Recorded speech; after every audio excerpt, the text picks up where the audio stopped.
it on. It's got Ichabod all on it. It's Ichabod on that stuff. Yes. It's Ichabod on it. Let's look at this though. It says the field is wasted. The land mourns. The corn is wasted. The new wine is dried up. The oil was. When you got wild vines in the city, that's what happens. The field is what? The world. The land is your assignment. I know this deep tonight. I'm gonna stretch your brains. You got questions tonight? When we go off the cameras, you can ask. Tell your neighbor, you can ask questions tonight. You can ask questions tonight. The land mourned, the corn is wasted, the new wine is dried up, and the what? The oil languages. That is powerful. Yes. All these three elements. But the field is wasted and the land mourns. The world is wasted. And it's wasted because of the vineyard. It's wasted because of the wine, the wild vines. It's wasted because of the husbandmen, which you'll see in verse 10, which is the farmers and the vine dressers, which means there's no corporate sense. The vine dressers are the fivefold ministry gift. The husbandmen are each and every one of us that have a portion in that vineyard. Yeah, that's some stuff. God gave me this morning. I taught on it on the service, but I was asking God, I said, God, and I was busy running around today. I was like, okay, the enemy's just trying to get me off track, but I knew that's what he's saying. He's telling us, he said, look, I have a field and I have a land. And the condition of the field and the land is because we have too many wild vines. And we have leaders and houses incapable. They won't take responsibility over the very thing I've sown on the inside of them. They won't become farmers. Tending to your land, tending to your field, tending to your assignment, tending to your community, tending to your seed, your sons, your daughters, and granddaughters.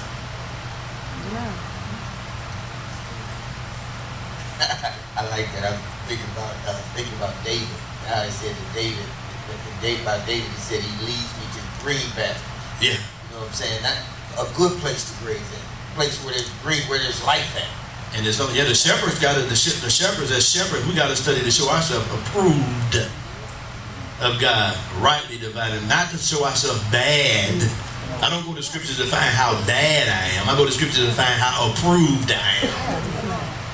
You get what I'm saying? It means what he has already approved concerning my life. I go to the scriptures and I find out what it's meant for me. The wheat and the barley is off. You know, I ain't got time to dissect all that. On your own time, you already know what wheat and barley is connected to Passover and Pentecost. But it says the harvest field is perished and all the trees of the field are suffering. What got to do with all of humanity.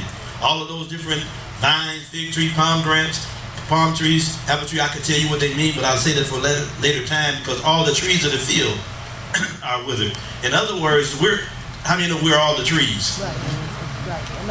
And because of the condition of the land and the field, we're withering. So we're suffering too. Because God raised us up and he said, how many know that 2/3 of God is go? Not stay, not sit, not whimper, not complain. 2/3 of God is go. G-O-D, G-O, that's go, y'all. Some of y'all look at me real funny. Just the D over here. Go. You get what I'm saying? When you really get connected to ministries, there should be an emphasis for moving. Movement. So that the land won't mourn. And the field won't get wasted. This house should be so extroverted. Hey man, come on over here, man. I learned something last night. My God, I learned something last night. Let me show you something out of Joel that I've never seen before. My pastor broke the scriptures down, and Isaiah 5, my goodness. I know you go to that church over there. I ain't trying to get you to come to my church. I just want to show something to you. But y'all, we won't, make it personal. But we won't open our doors. We won't break away from our normal routines to invest in somebody. Especially if it's not going to be about you. When I went to witness, I never thought about me being, I wanted to bring them to apostle. I got what I got from the table that was spread in the house, and I took it and shared it with people. If they came to my church, that's on them. But I had an opportunity I wanted to share, because it brought liberty to me. I said, man, I'm so free. I see you struggling with shackles. I want to show you how you don't have to suffer like that. You can get out. I like that. Because do you think that it's easier to share a revelation you think you got than it is to share a revelation that you gave in this house? Ownership. And we share. Ownership. That's why I kind of prefaced when I first started, because I was sharing that with somebody. You know, just because you taking the teaching that you heard from somebody else doesn't make it any less of a revelation. As long as you can honor the one that you received it from. Sir. I'm a composite, a compilation of different thoughts. There's not one person that has their own thought. I mean, I don't care how deep you are. You can't even tell me who taught you 2 + 2. Huh? Tell me what chair you sat in. Tell me what time you went to class, who the teacher was. Can't tell, you don't know, right? But when we get in the church, we want to make it all personal. I'm not sharing anything the apostle said or did because, hey, I want my name to be in the lights. You know, I got a thought I didn't post. I was going to wait till I posted, but it's really talking about the dog and pony show. And I'm going to put a post at the top. I'm done with the dog and pony show. And we got dogs and ponies in the church.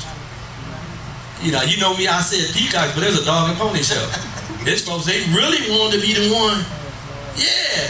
To say it's my revelation. It's my gift. And you know what? God even gave us an example in Luke 12 where it says, thou fool, your soul going to be required of you. You're a fool to think that you're the only one got something. You know, you share with me, say, well, Pastor, you put on your Facebook a lot of other people and you give credence to some other folks. I said, yeah. You know why? Because I believe in what they have to say. And I don't care if they had to stand on my back to get it out. You know, people come to my page more than their page, and what they're speaking is on the same level. I'm going to bring it over here because I know y'all follow behind quotes. And if I put it up there, you're going to go follow it. So I put it on my page, not just y'all in here. I'm talking about those that are watching. Amen. And so I want to be able to promote them because they have a valid gift in the earth. But it's because of recognition. I like that too, because it also shows that you don't have to promote yourself.